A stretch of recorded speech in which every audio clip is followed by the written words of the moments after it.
നമസ്കാരം, ജന്മഭൂമിയിലേക്ക് സ്വാഗതം. സത്യം വസ്തുതാപരവും നിഷ്പക്ഷവുമായി പറയേണ്ടത് ജനങ്ങളോടുള്ള തന്റെ ഉത്തരവാദിത്തമാണെന്നും ജനങ്ങൾ സത്യം അറിയേണ്ടതുണ്ടെന്നും അതിൽ നിന്നും ഒരടി പോലും പിന്നോട്ട് വയ്ക്കില്ലെന്നും വ്യക്തമാക്കി പ്രധാനമന്ത്രി നരേന്ദ്രമോദി. കോൺഗ്രസിന്റെ പ്രീണന രാഷ്ട്രീയത്തെക്കുറിച്ച് എങ്ങനെയാണ് മാധ്യമങ്ങൾ വളരെ ആസൂത്രിതമായി ഒളിച്ചു വെച്ചത് എന്ന് വിശദീകരിക്കുകയായിരുന്നു പ്രധാനമന്ത്രി. കോൺഗ്രസ് തങ്ങളുടെ പ്രകടന പത്രികയിലൂടെ ഒളിച്ചു കടത്താൻ ശ്രമിച്ചത് മുസ്ലിം ലീഗിന്റെ നിലപാടാണ്. അത് മാധ്യമങ്ങൾ പുറത്തു കൊണ്ടുവരാൻ വേണ്ടി ഞാൻ 10 ദിവസത്തോളം കാത്തിരുന്നു. 10 ദിവസം കാത്തു നിന്നിട്ടും മാധ്യമങ്ങളുടെ ഒരനക്കവും കാണാത്തതിനാലാണ് എനിക്ക് ഇടപെടേണ്ടി വന്നതെന്നും പ്രധാനമന്ത്രി തുറന്നു പറഞ്ഞു.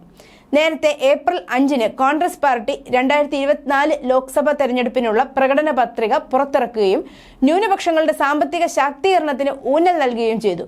ന്യൂനപക്ഷങ്ങൾക്ക് ബാങ്കുകൾ സ്ഥാപനപരമായ വായ്പ നൽകുമെന്നും കോൺഗ്രസ് ഉറപ്പു നൽകിയിരുന്നു. ഇതിന് പിന്നാലെയാണ് ഇന്ത്യയുടെ സ്വത്തിൽ പ്രാഥമിക അധികാരം മുസ്ലിങ്ങൾക്കാണെന്ന് പറഞ്ഞുകൊണ്ടുള്ള മൻമോഹൻ സിംഗിന്റെ പ്രസ്താവനയും പുറത്തു വന്നിരുന്നത്.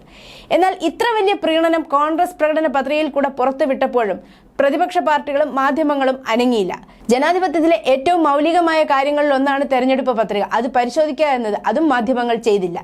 ഈ ഒരു സാഹചര്യത്തിലാണ് കോൺഗ്രസിന്റെ പ്രീണന രാഷ്ട്രീയം പൊളിച്ചടുക്കിക്കൊണ്ട് പ്രധാനമന്ത്രി തന്നെ രംഗത്തെത്തിയത്. തുടർന്ന് കോൺഗ്രസ് എങ്ങനെയാണ് ഈ രാജ്യത്തെ വിഭവങ്ങൾ മുസ്ലിങ്ങൾക്ക് തീരെഴുതി കൊടുക്കുന്നത് എന്ന് തന്റെ പ്രസംഗങ്ങളിൽ ഉൾപ്പെടുത്തുവാൻ തീരുമാനിക്കുകയായിരുന്നു.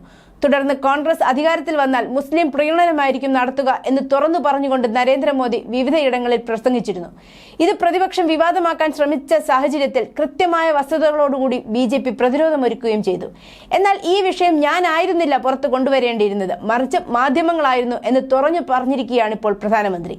കോൺഗ്രസ് പ്രകടന പത്രികയെ സംബന്ധിച്ചിടത്തോളം ദയവായി ആരെങ്കിലും എന്നോട് പറയൂ, തെരഞ്ഞെടുപ്പ് കാലത്ത് രാഷ്ട്രീയ പാർട്ടികളുടെ പ്രകടന പത്രിക വെറും ഷോ പീസുകൾക്ക് വേണ്ടിയാണോ?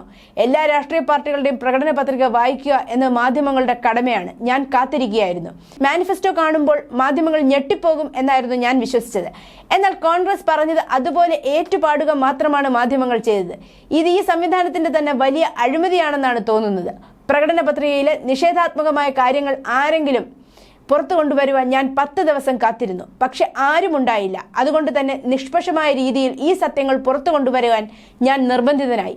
ഒരു സ്വകാര്യ മാധ്യമത്തിന് നൽകിയ അഭിമുഖത്തിൽ പ്രധാനമന്ത്രി മോദി പറഞ്ഞു, നിഷ്പക്ഷമായ വസ്തുതാപരമായ സത്യങ്ങൾ ഏത് വിധേനയും പുറത്തു വരണം എന്ന ആഗ്രഹമുള്ള ജനങ്ങളോടുള്ള തന്റെ ഉത്തരവാദിത്വ ബോധം മറക്കാത്ത, വിവാദങ്ങൾ കണ്ട് ഭയക്കുകയോ പിന്മാറുകയോ ചെയ്യാത്ത ഒരാളാണ് ഇന്ത്യൻ പ്രധാനമന്ത്രി എന്ന നരേന്ദ്രമോദി എന്ന് വീണ്ടും തെളിയിച്ചിരിക്കുകയാണ് ഈ നടപടിയിലൂടെ. News desk, Janmabhumi.